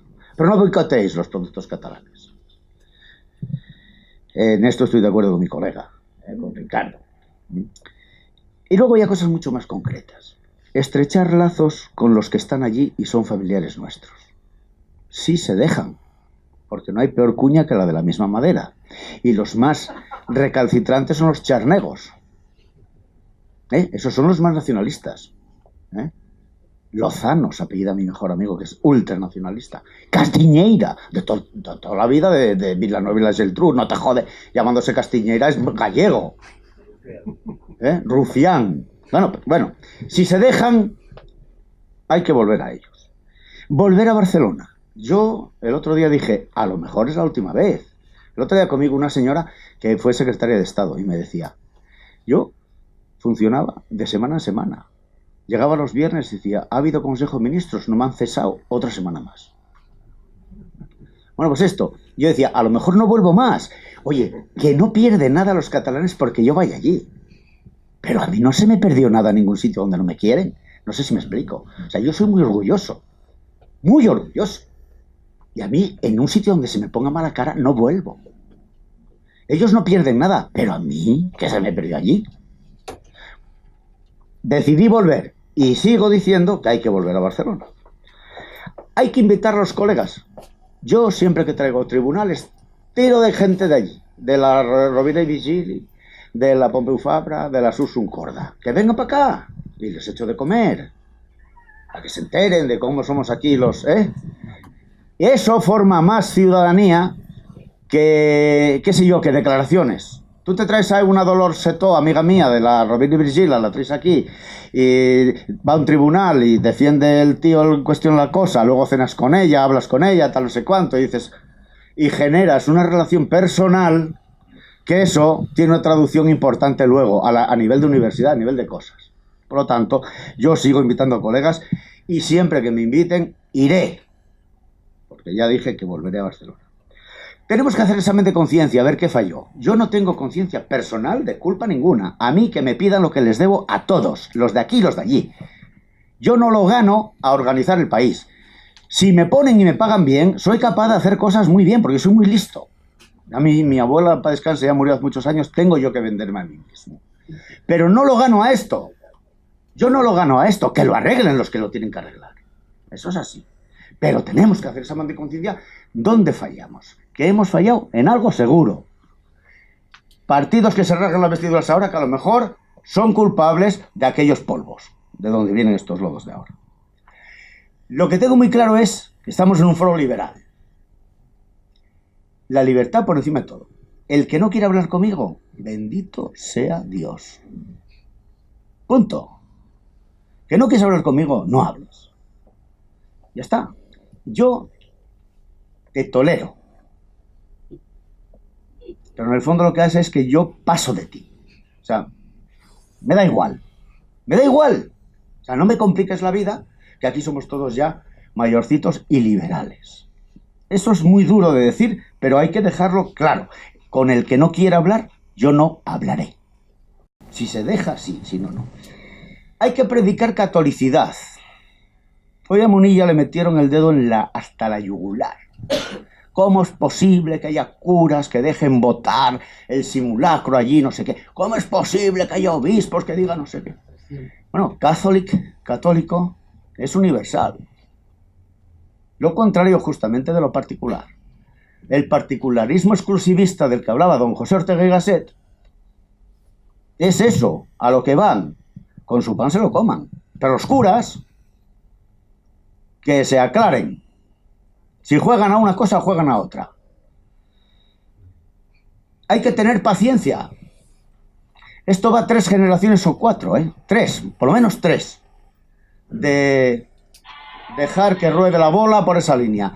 Esto no será de hoy para mañana. En la hipotética situación bondadosa y bonancible de que el día 21, no sé cuándo, antes de la lotería, nos toque la lotería de que no ganen los separatistas, hay que esperar 3 generaciones que son 15 por 3, 45 años, que fueron los que perdimos ahora. No los veré yo. Y entonces ese es el punto. Y luego lo que hay que hacer es votar en conciencia. Cada uno de nosotros que vote, pero que vote si nos interesa la unidad de la nación, que vote al que la maneje y al que diga que la quiere mantener. Si no, pues no lloremos. Es que, insisto, foro liberal, que cada cual haga lo que le dé la gana, pero que piense muy bien cuál es la verdad que mueve esa acción que él lleva a efecto, o ella, para que no sea esto políticamente incorrecto. Y ya está, no tengo más que decir. Bueno, pues yo creo que podemos cerrar la sesión. Muchas gracias a todos los asistentes, tanto en la primera sesión como en la segunda sesión. Y pues nos congratulamos de cómo ha ido el foro, cómo se ha desarrollado. Vuelvo a pedir disculpas por mi imperdonable retraso.